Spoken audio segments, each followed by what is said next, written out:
ಇನ್ನು ಕುಂಭರಾಶಿ, ಧೈರ್ಯ, ಸಾಹಸ ಸಾಹಸ ಕಾರ್ಯವನ್ನು ಧೈರ್ಯದಿಂದ ನಾವು ಮಾಡುವಂಥದ್ದು.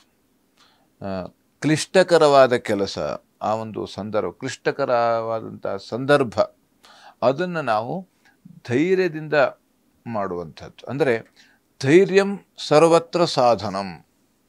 ಧೈರ್ಯ ಇದ್ದರೆ ಎಲ್ಲ ಕೆಲಸ ಆಗ್ತದೆ ಅಂತೆ, ಯಾವ ಕೆಲಸನೂ ಆಗೋದಿಲ್ಲ ಅಳಿಲ್ಲ. ಆ ಧೈರ್ಯ ಬೇಕು. ಅದಕ್ಕೆ ಏನು ಹೇಳ್ತಾರೆ, ಆತ್ಮಸ್ಥೈರ್ಯ.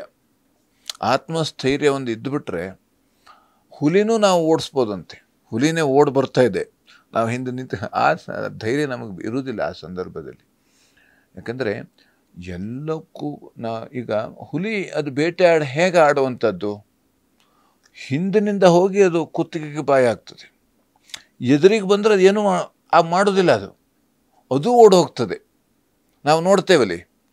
ಅದಕ್ಕಾಗಿ ಯಾವುದೇ ಪ್ರಾಣಿ ಇದ್ದರೂ ಕೂಡ ನಾವು ಗಟ್ಟಿಯಾಗಿ ನಿಂತ್ಕೊಬಿಟ್ರೆ, ಆನೆನೂ ಕೂಡ ಆನೆ ನೋಡ್ತೇವೆ, ಅದು ಓಡಿ ಬರ್ತಾ ಇರ್ತದೆ. ಇವ್ರು ಹೋಗಿ ನಿಂತ್ಕೊಂಡು ಹಿಂಗೆ ನಿಂತ್ಕೊಬಿಟ್ರೆ ಅದು ತಟಸ್ಥ ಆಗ್ತದೆ. ಎಲ್ಲವಕ್ಕೂ ಭಯ ಇದೆ. ಮನುಷ್ಯನ ಕಂಡ್ರೆ ಎಲ್ಲರಿಗೂ ಭಯ, ಎಲ್ಲ ಪ್ರಾಣಿಗೂ ಮನುಷ್ಯನ ಕಂಡ್ರೆ ಭಯ ಇದೆ. ಆದರೆ ಆ ಒಂದು ಧೈರ್ಯ ಹೇಳತಕ್ಕಂಥದ್ದು ಬಹಳ ಮುಖ್ಯ. ಸಹೋದರರ ಸಹಕಾರ ಸಿಗತಕ್ಕಂಥದ್ದು, ವೃತ್ತಿಯಲ್ಲಿ ವಿಶೇಷವಾದಂಥ ಅನುಕೂಲ.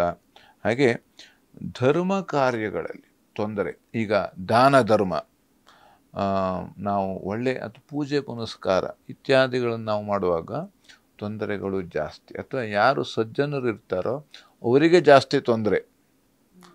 ಹಾಗಾಗಿ ನಾವು ಆದಷ್ಟು, ಅದು ನಮ್ಮ ಪರೀಕ್ಷೆ ನಡೀತಾ ಇರ್ತದೆ ಅಂತೆ, ನಾವು ಆದಷ್ಟು ಅದನ್ನು ನಾವು ಸವಾಲಾಗಿ, ಅಂದರೆ ಯಾವ ರೀತಿಯಲ್ಲಿ ನಾವು ಒಳ್ಳೆಯ ರೀತಿಯಲ್ಲಿ ಅದನ್ನು ಬಳಸ್ಕೊಳ್ಬೇಕು.